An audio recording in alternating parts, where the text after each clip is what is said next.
we return to the book of Esther. And as we do, I invite you to continue to listen for God at work between the lines of this story that never directly mentions God, but clearly bears the marks of divine intervention in our world. Our heroes are in the midst of their last-ditch efforts to convince King Xerxes not to commit genocide against the Jewish people in Persia. After fasting and praying for 3 days, Esther broke the law and went before the king unsummoned, risking her own life, and something softened the king's heart toward her, and she was spared. The king even promised to grant any wish that she may have. And Esther used all of the political savvy she had learned from 6 years living in the palace to get in the king's good graces. She threw a banquet in his honor and kept his wine glass full. And she decided the opportune moment would be after a second night of drinking and feasting with his closest advisor. And just when it seems like we're zooming in for the climax of this story, the moment when we're going to find out if Mordecai is right, that there is some greater force that has put Esther on the throne, when we're going to find out if God is going to answer their prayers, the narrative slows way down and takes a detour. Because instead of going straight to Esther's second banquet, as we might expect, that climactic moment we have been building for the entirety of this book, we slow down and we follow Haman out of Esther's banquet. Esther 5:9 tells us that Haman leaves the banquet happy and in very good spirits. But as he journeys home that night, he sees Mordecai. Now, Mordecai is where he has been for most of this book, sitting at the king's gate, waiting for news. But when Haman comes by, Mordecai does not kneel. He does not bow. He does not even rise from his seated position. And to Haman's dismay, Mordecai doesn't even look afraid of him. Even though Mordecai's people have been sentenced to death, and everyone knows it, Mordecai shows no sign of fear at the face of his oppressor. And Haman is enraged. He orchestrated a genocide to appease his bruised ego because Mordecai wouldn't bow to him, and even now Mordecai isn't cowering. He barely manages to restrain himself and continue on his way home. And then he behaves like an arrogant person with a bruised ego. Haman calls his wife and his friends together, and he boasts of his great wealth and status. He brags of his invitation to dine with the king and queen twice in 2 days. And then he says in chapter 5, verse 13, "But all of this gives me no satisfaction as long as I see that Jew Mordecai sitting at the king's gate." Haman had everything, and it wasn't enough for him. One person refused to bow down, to scrape, and to cower in his presence, and he became obsessed with that one person, to the point of genocide. And even now, he is still obsessively paying attention to Mordecai. Haman's wife and friends are bloodthirsty, just as he is, and so they suggest setting up a poll for execution. Depending on your translation, this might be for impaling Mordecai or for hanging him. Either way, they want to publicly and in a humiliating way execute Mordecai just because he's insulted Haman.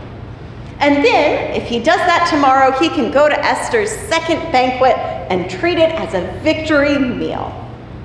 Now Haman, who is utterly consumed by his wrath, is delighted at the thought of the death of this person who would not bow and grovel before him. And so he goes ahead and has the execution pole set up that very night, ready for the king to say yes. We know Xerxes loves to say yes to whatever his advisors ask. That very night, at the same time that Haman is setting up his murderous scheme to get Mordecai, something or someone keeps the king from being able to sleep. So Xerxes calls for the book of Chronicles that tells the story of his reign. And for some reason, the scribe who brings the book opens it to a story that we've already read from Esther. Something makes this scribe who is called to remedy the king's insomnia read a story about an assassination attempt against Xerxes aloud to the king. That assassination attempt that Esther and Mordecai had thwarted, the one that Esther gave Mordecai full credit for. And so the king asks his scribe and the attendants in the room, "What did I do again to honor Mordecai when he saved my life?" And the scribe and every attendant in the room agree that nothing was done to reward Mordecai. And now the king has a problem. He prides himself in his generosity and his lavishness. Of course, he must give lavish gifts to those who serve him in such a way, who save his life. But also we know Xerxes cannot make a decision for himself. So he asks the question, who is in the court? And what do you know? It just so happens that Haman has come in the wee hours of the morning to ask the king to let him execute Mordecai. What a remarkable coincidence that the king has just been reminded of all the reasons why killing Mordecai would be a bad idea. So the king has Haman brought in, and he asks, without an explanation, what should be done for the one that the king wishes to honor? Now we know that Haman is very full of himself. But in case we missed every clue in the text, our author tells us outright, Haman thought the king was talking about him. He was thinking to himself, who else would Xerxes want to honor but me? And so Haman gets an opportunity to share his greatest wish with the king. And of course, he chooses the most egotistical answer that he can think of on a moment's notice. For the man the king wants to honor, have them bring a royal robe, one of the king's own that the king has worn publicly. Have them bring one of the king's own horses that the king rides. Put a royal crest on the horse's head and have one of the king's most trusted princes lead that man wearing that robe on that horse throughout the entire city, declaring, this is what is done for the man the king delights to honor. What a brilliant idea. What a humble idea from Haman. Xerxes, as suggestible as ever, loves the idea.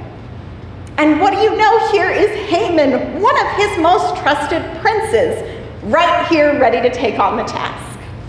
So Xerxes commands Haman to do everything that he has suggested without leaving out a single thing this very day. For Mordecai, the Jew, the one who sits at the king's gate, the same Mordecai that Haman was about to ask to execute, that one. Whoever kept the king up and brought this story to that page certainly has a sense of humor. Now, writing materials are expensive in this ancient time. Every word written in an ancient text is at a premium. Our author could have very easily said, Haman did just as the king commanded and left it at that. but our author can't help but rub it in a little bit. And so we get an almost word-for-word replay as the text tells us that Haman got the robe and the horse, and he led Mordecai around the streets proclaiming, "This is what is done for the man the king delights to honor." And Haman returns Mordecai to his regular place at the king's gate. And he rushes home with his ego in shambles. And he tells his wife Zeresh and his friends about everything that has gone wrong with his plans for the day. And the people who the night before had suggested executing Mordecai now tell Haman, "Since your downfall has started before Mordecai the Jew, you will not be able to stand against him now. You will surely come to ruin." It might be prophetic words there, even from such murderous people. And here we really start to see wisdom and foolishness each begin to reap their own rewards in this story. Just a couple of chapters ago, we got the sharp contrast of Mordecai saving the life of a man he has every reason to hate, just before Haman was so consumed by hatred for one person who wouldn't bow to him that he determined to commit genocide because one person disrespected him. And here we see a contrast of their fates as their decisions play out for them. Because Haman, as he has been doing since he was first introduced in chapter 3, once again was guided entirely by vanity, pride, impulsivity, and wrath. The man who became genocidal over an insult from one person, of course, did not have the patience to wait to see Mordecai punished. He's so consumed by wrath that he cannot bear the thought of waiting even another day to kill Mordecai. He starts building the tools to do it that very night. And his urgency is what led him to be outside the king's door right when the king was looking for someone to honor Mordecai. Haman doesn't stop to consider who the king might want to honor, because Haman is absolutely convinced that he is the most important person in every single room that he walks into. If his ego could not take living in a world where Mordecai, one Jewish man, does not bow to him, how do you think honoring Mordecai in such a public fashion affected that fragile ego? It is the worst thing Haman can imagine, the greatest insult. He doesn't get his way, and he has to humble himself before a person that he believes is lesser than him. Mordecai does very little in this piece of the narrative in the book of Esther. Mainly, he just deals with the consequences of the actions he took before. A few chapters ago, he behaved with wisdom and restraint.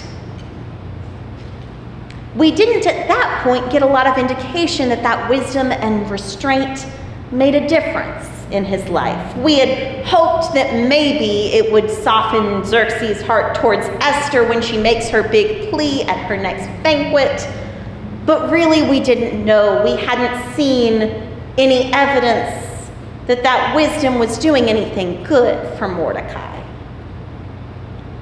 Until now, when he finally reaps the benefits of behaving with discernment. And though the text tells us much of Haman's feelings about this experience, we don't really learn anything about how Mordecai or Esther reacts to this or what their emotional experience of this moment is. The text doesn't say.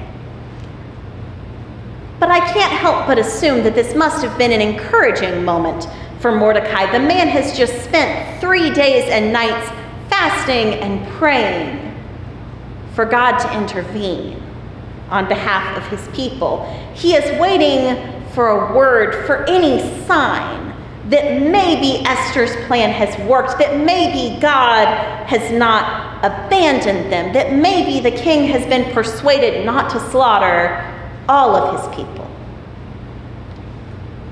And he gets his message from the very man whose genocidal schemes he and Esther are trying to thwart. It seems a little less likely now that the king will allow his family to be annihilated when he is honored in such a fashion. It wouldn't look very good for the king's own ego to honor a man so lavishly, only to murder him in a few days' time. It might cause those loyal to Xerxes to waver, and we know that the king already has assassination attempts being plotted against him. If you've spent 3 days and nights fasting and praying for a miracle, perhaps begging God for a sign that you have not been abandoned in a cruel world, the person who is plotting your death being forced to publicly honor you is a pretty good sign, about as good as it comes. One of the reasons I love this book of the Bible so much is that it is tenacious in its spirit. This book tells of injustice, of true horrors that do continue to occur in our world when corrupt people exploit positions of power for their own selfish reasons. This book doesn't shy away from those horrors, but it does take every opportunity to laugh in the face of these tyrants and humble them. So we break in the middle of our climax, in the middle of our most tense moment, to watch as Haman is humiliated. We ease up on the tension with a moment to laugh at the ridiculousness of this man and all of the trouble that his own foolishness has brought upon him. And we get a moment with Mordecai to breathe easy, to hope that something better is coming, to hope that this is a sign that someone is watching and aiding them, that Esther will not be alone when she stands before the king and this genocidal maniac, that there will be someone stronger with her as she begs for her life and the lives of her people. The drama of this book is not over yet, but the tension is a little bit easier to bear now, because the coincidences are just piling too high at this point to believe that they are coincidences. Esther did not just happen to find friends to protect her in the palace. She did not just happen to become the queen. Mordecai overhearing the assassination attempt was not mere luck. The poetic reversal of Haman and Mordecai's fates in this moment is not a random twist of fate. There is someone silently working in this story to protect the innocent people threatened by such awful and impulsive leaders. God may be quiet in the book of Esther, but God has not abandoned Esther or Mordecai or the innocent people suffering under Haman and Xerxes' reign. God is about the business of redeeming and repairing our broken world. Sometimes when tyrants seem to rule without opposition, while their arrogance and violence wreak havoc on our world, it can seem like God has left us alone in the fight to face these trials. But this story invites us to consider that God works in more ways than one. That God shows up sometimes without the pyrotechnics of Mount Sinai, and in those moments works in quieter, unseen ways, but just as powerful ways. Now, I imagine in parts of this story, both Esther and Mordecai would have liked to see God step in more obviously, to bring the pyrotechnics And I am sure they would have preferred God to show up much earlier in this tale. But they don't get to decide that. All they get to decide is what they will do, how they will respond in the face of evil that confronts them. So may we take the path of Esther and Mordecai to behave with courage and wisdom, knowing that no earthly power or king can truly rule our world. That position belongs to God. If you would like the prayers of God's people, if you would like to join us on our journey of responding with courage in the face of evil, I invite you to come forward now as we sing.